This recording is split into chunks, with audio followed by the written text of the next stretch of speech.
You're listening to How I Sell, a podcast built for early career sales professionals. You'll hear stories, best practices, and guidance from top sales leaders on what it takes to become a sales superstar. Today's episode is made possible by Ramped Careers. Ramped is on a mission to build the next generation of workforce-ready talent.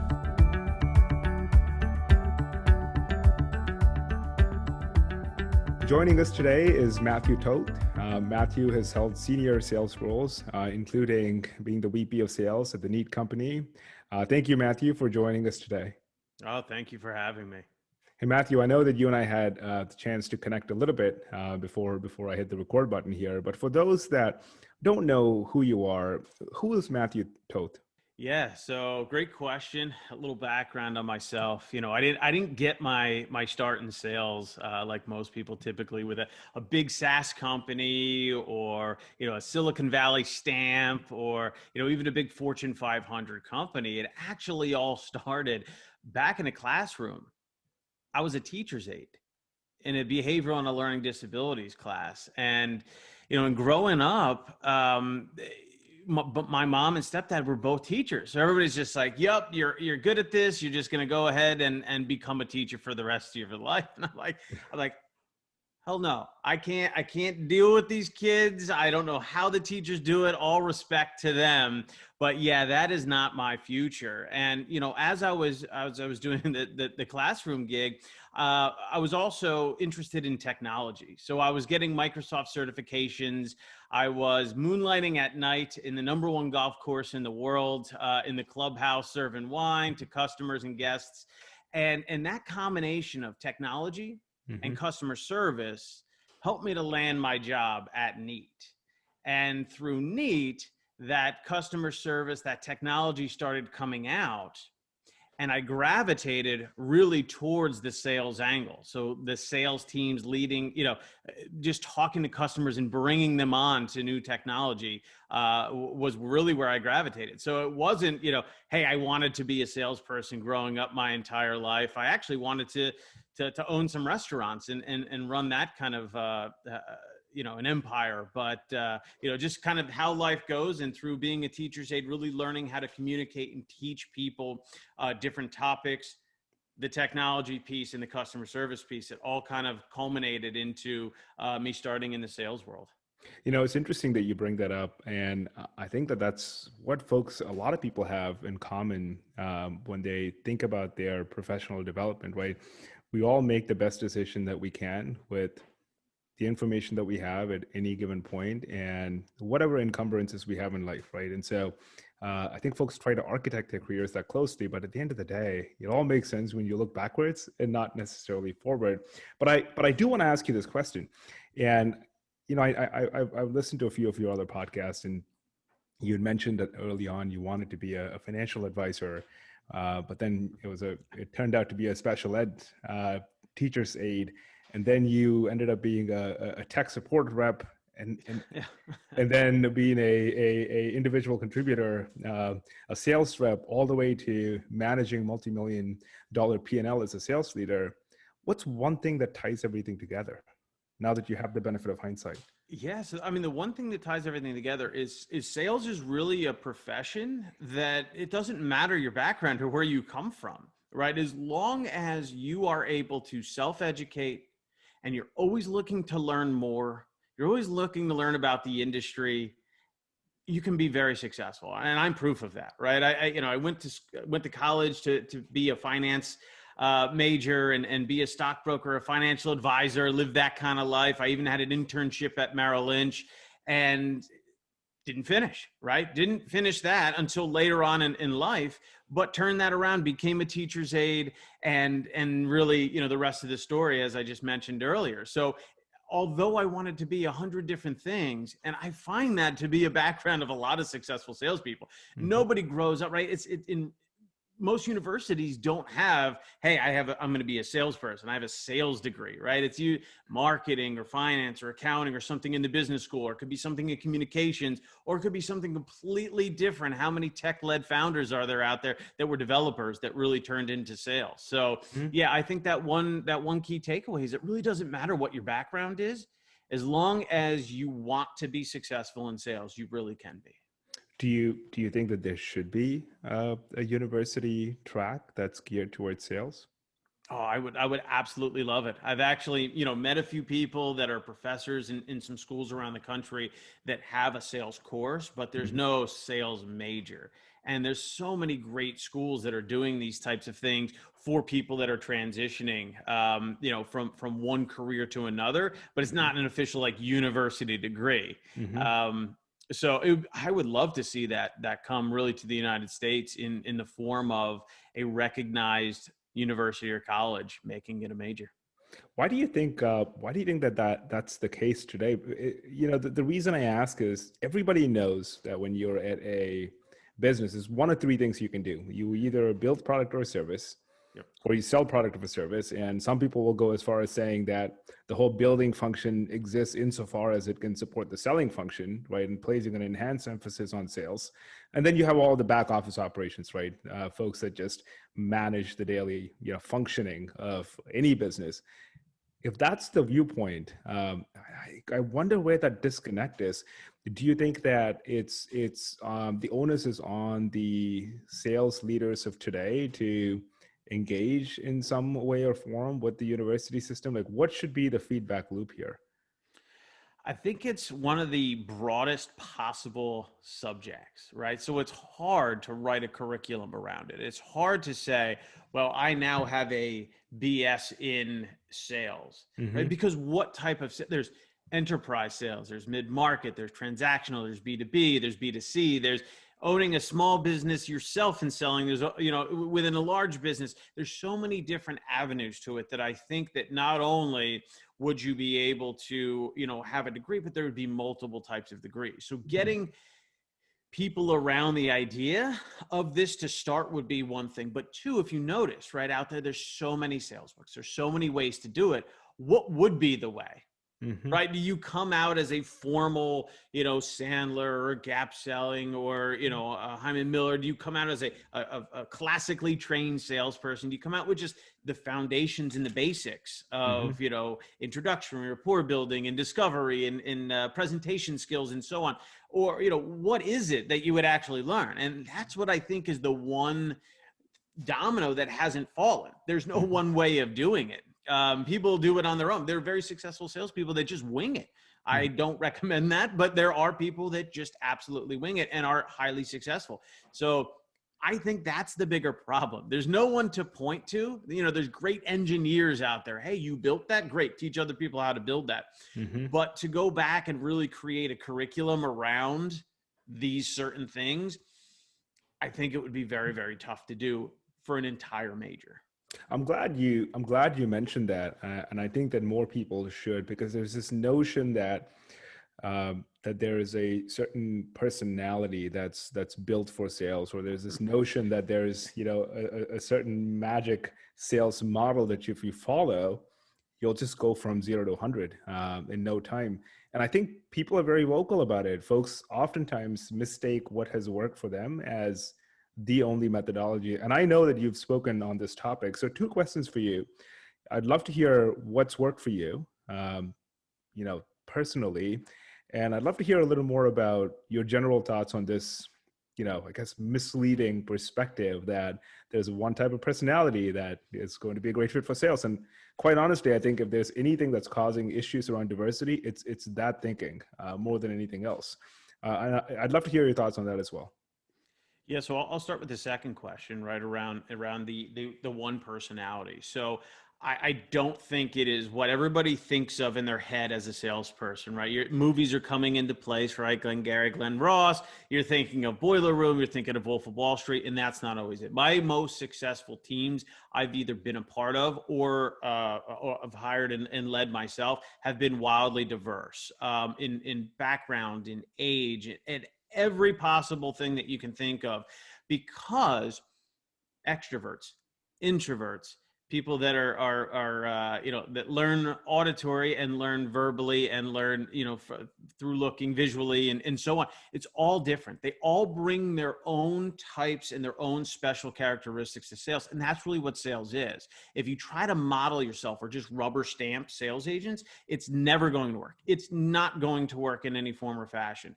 The idea is that if you could bring your own background, you can bring your own personality to a process, you'll be highly successful. People can see through the BS so quickly if you're trying to be somebody else, if you're trying to be something that you're not. So, definitely all personality types can fit into sales. Mm-hmm. Not the other way around, right? It's not you're trying to fit into that sales personality.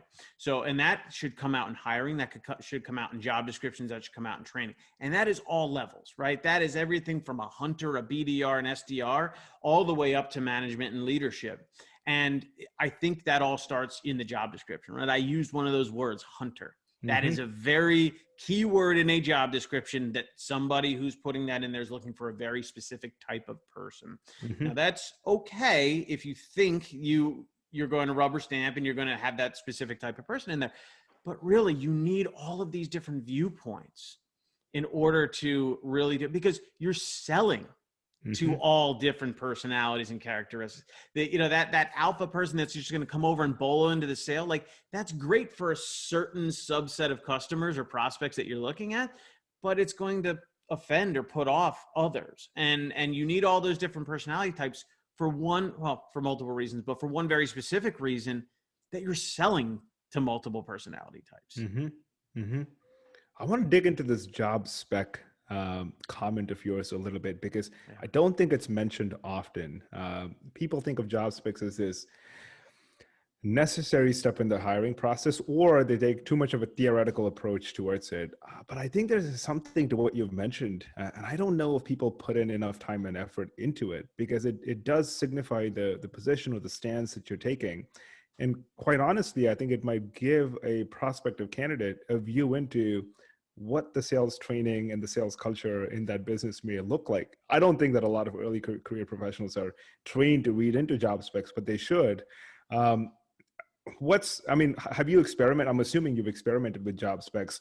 How do you write your job specs? Because it's, having built a team, a large team at the Neat Company, I bet you it's impossible to find 100 people that are all of the same mold, right? You can't build a company that way. You need all kinds of people. So what techniques have you employed when you put out these job specs?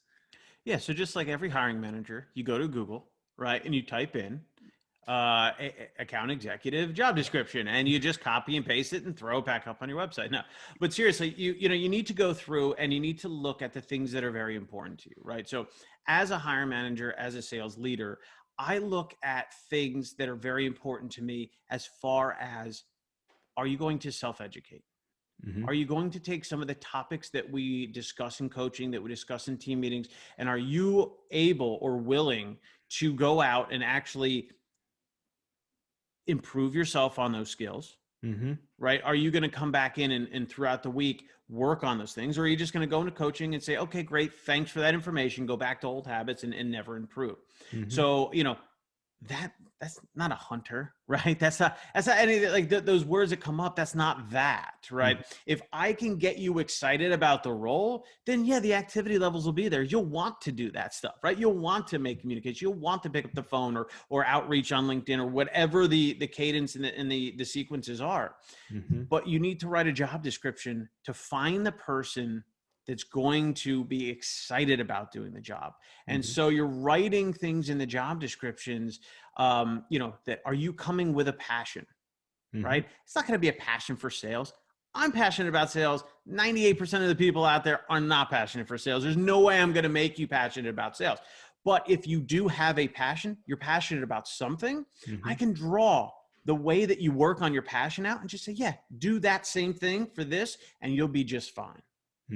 Right? So you write job descriptions looking for the individual, the type that you want, not necessarily, ready to make 100 dials a day and ready to do these specific things, because that's forcing somebody into that. People are going to look at that job description and go, okay, right? You're not hiring, like if $100 a day, are they going to do that for the next 8 years for your company? No.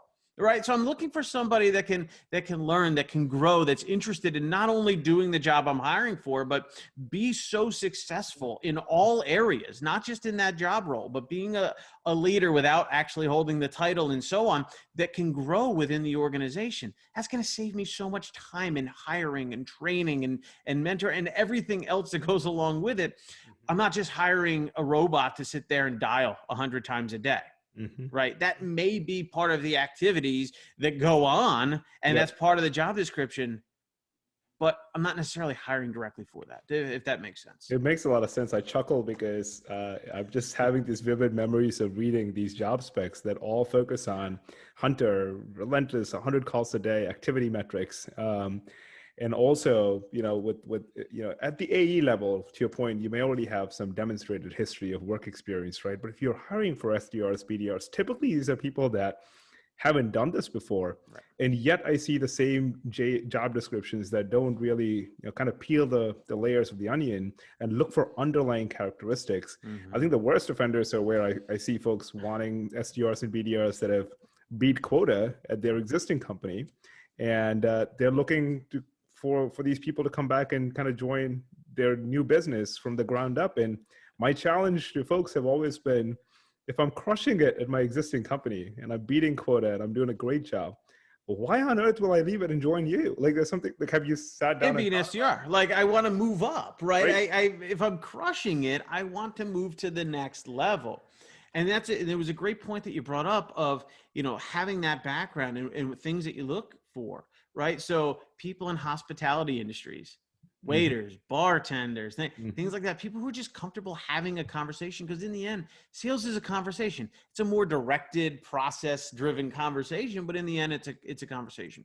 Yeah. Another thing I've looked for, and this is where that passion kind of comes in that I mentioned, I find great success in salespeople. And I didn't know this to begin with. It was just over time of hiring. There were some common themes, highly artistic. Right. If they played music, if they could draw, if they could paint, if they had that creativity and sort of art background, they were highly successful. And I didn't know that. All of a sudden, like I'd see somebody doodling. I'm like, my God, that's incredible. I love to art. I love to paint. I love to draw, or I play music, or I'm a DJ, or what have you. Like having that creativity in the background has shown to be a very successful leading indicator of being successful in sales. And I started thinking and putting together over time of why that may be. I myself played music. I love creating music. I don't get the time to do it too much anymore, but I love to do it. And I started, okay, well, I look at a sales process like a GPS, right? It's a map from point A to point B. That's great. But not everything, not every process, not every customer or prospect is going to just follow that straight line. So there's detours, there's traffic, you want to stop off and have lunch at a nice little town. That's great. That's where that creativity, that artistic or music ability comes in to be able to impromptu read the room, read the call, read the prospect, and get a little creative with the process, with the script, and so on.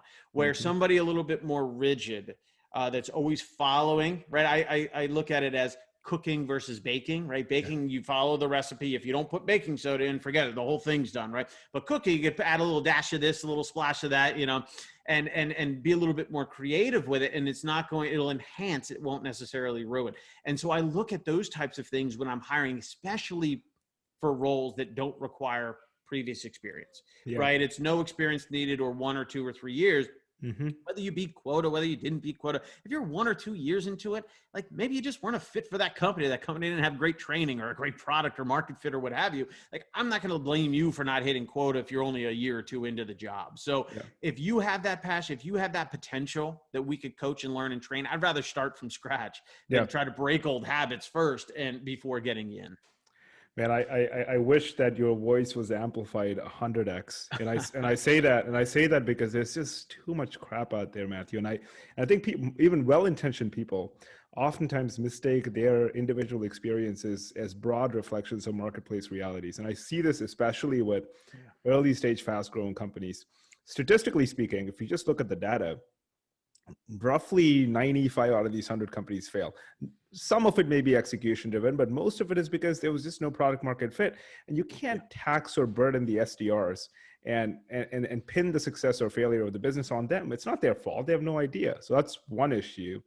And the second point is, folks, to some extent think that there's like, one linear path to sales success. And I almost wonder, is it perhaps that your own background was a little bit nonlinear, that you're a tad bit more understanding of different paths to success because you've seen it yourself, and I'm hoping that you've hired and nurtured other sales leaders, either mid-career or in the future, that share your perspective, because I think that's what will lead to a virtuous cycle.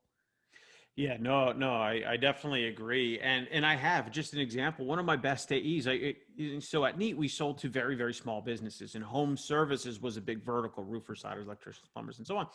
And one of my best AEs, if not my best AE, actually took a break from previous sales career and helped his dad to run a drywall business. Like, so he is the customer that we're selling to. Most other sales organizations be like, no, they either couldn't hack it as a salesperson or whatever. No, the person's awesome. And they know the industry. They know the types of people that they're selling to. That's a no-brainer. But when you're looking at a resume, you're like, wait a minute, the last 2-3 years, when all of this technology boom and all of the sales stuff that we're hearing about all from the last 2-3 years are really coming into play, you were on the sidelines? Yeah, but doing the exact same thing that we're selling to, right? So it made complete sense, and took a chance, and I wouldn't even say the words took a chance, right? Purposely made that hire, and it was one of the best ever. So, you don't have to have that conventional linear path, right? Starting from prospecting and going to closing and then being a lead and being a manager. And some people do, and that's great. If you look at my resume, that is that way title-wise, but definitely not responsibility-wise. It was all over the board. Going back to what we were talking about early founders, right? I think a lot of their quotas and their goals are investor driven. And that's an entirely different podcast. And that's a whole hour conversation on its own. But I think, right, you're looking at, does this rep hit quota? Those quotas are just given to them, regardless if they're attainable or not, regardless if they actually work from the bottom up, if there's enough hours in the day to make that many activities and that many outreaches with a product that may or may not fit into the market to even hit that quota, just because, hey, that's where the next funding round is coming from if we hit these goals. So you have to be careful and look at those types of things when you're looking at somebody's background to hire, especially early on when they don't have a 5 or 10 or 15 year history to go on. You could see sort of the success there with that longer tenure. I think you've hit the nail on the head, and it's so true. And I see this happening over and over again. It doesn't seem to stop. And I cannot tell you the number of reps that feel so bad about themselves. Right, this is the first job that they're taking out of college, and I'm a big fan of achievement motivation. I think success breeds later success, and it absolutely sucks if you have a sales leader who puts failure on you, gives you a quota that you can't hit in any meaningful way, and then you get fired or you just quit. And then you might even quit sales and say, crap, this is not for me. And I think it's the responsibility of the sales leaders. And it truly is to challenge the founders and not just take a quota at face value, but to do that bottoms up analysis and have a very pragmatic view of what's achievable and what's not. That's the only way. That is the only way. Talking about success, let's talk about personal success. You've had a history of success, man. I've from what I see, graduated with a near perfect GPA in finance, which is not easy. #1 sales rep, individual contributor. You generated $5 million worth of business for the Neat company, and then you've gone on to sales leadership. One of the things that you mentioned was that you were always naturally curious, right? And you put a huge emphasis on continuous improvement and training. And I don't know how much of it was in kind of the nature versus nurture debate, right? Was it inherently something you felt like doing, or were you shaped to do it? Kind of secondary question. But other than that, what else did you do right? what's, kind of break down the DNA of yourself. Yeah. So, and it wasn't always like this, right? It was not what I'm going to tell you. It wasn't like I just grew up knowing this stuff and just, it was all through failure, right? So one of my mottos is I like to learn something new every day. Being a parent, I learn something new every day, probably multiple things and things that I may not have even wanted to learn. But before, right, kind of growing up in this sales world, I'll use that, right? Making sure that I never settled. So always be testing is a mantra, right? I allow my sales reps and especially my BDRs, especially new ones. Here's the script. Let's follow this for a little bit. Start making it your own. Start writing your own. Even if you write your own and it's very similar or the same to the one that you were using, that's great, but it gets you into that mindset, right? I always want you to be testing new words. Let's switch this out. A/B testing, but track it. Right. So I've done the testing before and didn't track it. And when somebody says, what's the result? It was just trust me. So learning, making that mistake and learn. So always test and always track. So you're always learning something new, how to improve by just little tiny bits. And there's so many influencers and people out there that are always like, well, if you could just adjust it by 0.5% or 1% over time, it's going to, at the bottom line, each part of the funnel gets a 0.5%, 1% or 2% better. At the end of the quarter of the year, a 5-year stint, you're going to be massively further ahead than you ever were before. The other thing is I got thrown into sales leadership. I was an individual contributor, and due to a layoff because of a pivot, all of a sudden, all of the levels and layers in between myself and sort of the CMO at the time were gone. And they just said, hey, you run this whole sales department and call center and the external call centers. Good luck. We're all busy. We went from here down to here just because of a pivot and sort of a reorg. Great. Right. And so I made a lot of mistakes. I said, oh, I was a successful individual contributor. Let me make rubber stamps of my team and train them to be that way. That didn't work. The way I thought was, hey, you always need to be in the office. I was an office person. I enjoyed coming to the office, could be very focused, very compartmental. That didn't work for anyone. I lost some very good salespeople because I forced them to come in the office instead of being a little more lenient and allowing them to work from home and kind of adjust to the things that were changing. So I learned these steps over the course of time, right? Things for new managers, what worked for you won't work as an individual contributor. What worked for you won't work as a manager to become a good manager. Your way is not the highway, right? It's your way is part. Learn what everybody else's way are and make a process that works for everybody together. So what makes, my DNA is always testing, but make sure you're tracking. Always learning something new. I spend a lot of my free time learning about sales, right? There's so many sales communities out there, right? Whether it's Rev Genius, Revenue Collective, the Thursday Night Sales, there's sales books out there. There's so many podcasts, just like we're talking about today, that you gotta, you gotta listen, you gotta read, you gotta learn these things, but just take 1 or 2 action items and put them into play, right? Test them out before you just collect all of this information. And now you have all of this stuff. And how can you use it? You can't, right? Just take 1 or 2 things as a takeaway from 1 or 2 things that you listen to or 1 or 2 communities that you join and put them into practice. So my DNA is made up of learn something new every day, always be testing, but make sure you're tracking.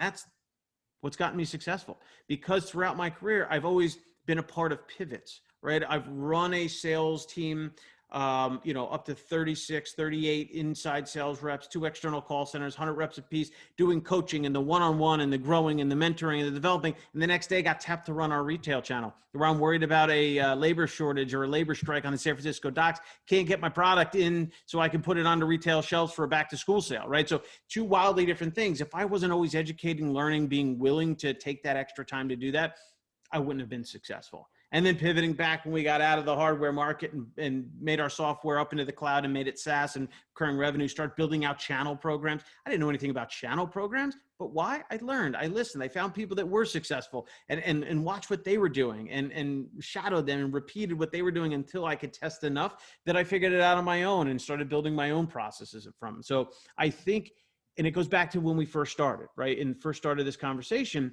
that background, it doesn't matter what background you come from. If you're willing to invest in your education, you're willing to learn, you can be successful in sales. Thanks for sharing that, Matt. And think more people should. It takes a lot of maturity to admit that, you know, there are some failures behind the success that you've seen. One, and second is that none of this came naturally to you, and so most of it is largely a function of you taking the time and effort to learning, and putting yourself in very uncomfortable positions. And if that doesn't, I guess, give folks a general perspective that you can level the playing field for yourself, and that there's really no one type or one personality to break into sales and have a great career, I don't know what does. So thank you so much for sharing that. And one last question for you, and I love asking our guests this question is, you know, you've developed a rather rich perspective from the years of experience. And if you could kind of go back in time and meet a younger version of yourself and could only share one piece of advice, what would that be? Yeah, so it's actually, funny enough, a piece of advice that I mentor and business students at a local university, because, as we mentioned, there's no sales major, and the one thing I tell them, and this is the one thing I would tell myself, is that nobody has the answers. Nobody knows for sure what they're doing. Nobody. But the more experience you have, the more mistakes you have, the more you learn from those mistakes. My next guess on what I'm going to do just comes from a lot of experience. So chances are I'll be more correct than somebody just starting out. But don't be afraid, right? When you're starting out, don't be afraid to get a hypothesis, test that hypothesis, and put it into action. Because just if it's your first day, your first week, your first year, you have something to contribute. You can be successful. You don't have to wait 5 years, 10 years, 20 years to be successful. We see that with entrepreneurship. We see that with so many young, bright people coming up in the industry, in sales, in tech, in development, and everything else. You know, you don't be afraid to come up with your own hypothesis, test it, and put it into action. This is so cool, Matthew. Thank you so much for taking the time today, and I am positive that you will have a phenomenal career ahead of you. And I will bet on your next guest, my friend. This has been amazing. Again, really appreciate your time, and I am positive that our audience will learn a lot from this discussion today. Appreciate your time. Well, thank you for having me.